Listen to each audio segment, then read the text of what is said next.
Imagine making some Maggie for yourself and your friends who have visited you for the first time.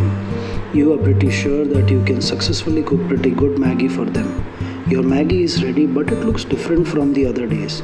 You don't bother to taste it as you are confident that you are good at making Maggie. You serve it to your friends and voila, you realize when you take the first bite. It is tasteless. Instead of adding the sachet of Tastemaker, you have added nothing. This is exactly what can happen in our lives too. As Jesus says, you are the salt of the earth, but if the salt loses its saltiness, how can it be made salty again? In Mark 9 verses 30 to 50, I would like to ask you with a question. Am I the salt on this earth? Am I His servant as a living testimony? Verse 35, we see Jesus saying, anyone who wants to be the first must be the very last and the servant of all. In this world of rat race for achieving success, race to be popular, we too are running this race. We get weary in the run. Can we pause for a moment to wait? Can we stand back and sometimes think, okay, let's not run this worldly race. Where is this race taking us to anyways? Are we running towards our Savior? Can we at some time slow down, take a break and take a turn and run towards our Master? Yes, in the bargain we might become losers in the worldly race, but I can assure you, my dear friends, there is a bigger reward waiting for us at the other end, a great and a precious reward. Verses 42 to 48 onwards says that if any of our body part is responsible for us to drift away from God, it is better for us to enter the kingdom of heaven without it, rather than being thrown into hell.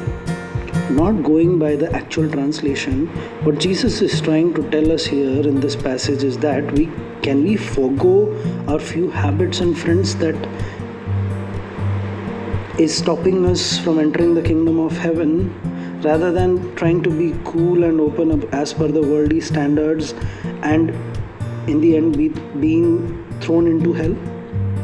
This Lent, can we think about this? The next time we make a few plans, can we think, is this going to lead me to the judgment on the second day? Will I be able to stand in front of my Master?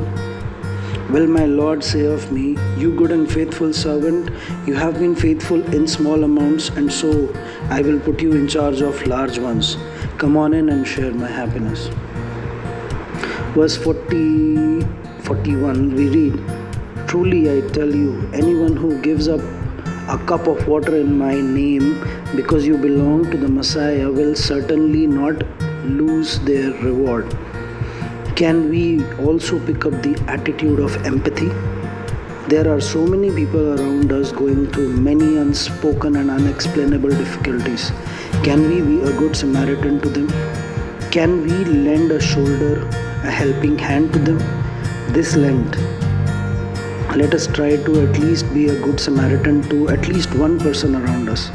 Need not be something very magnificent, but rather in smaller and simpler ways. Can we tell them it's okay, we've got you?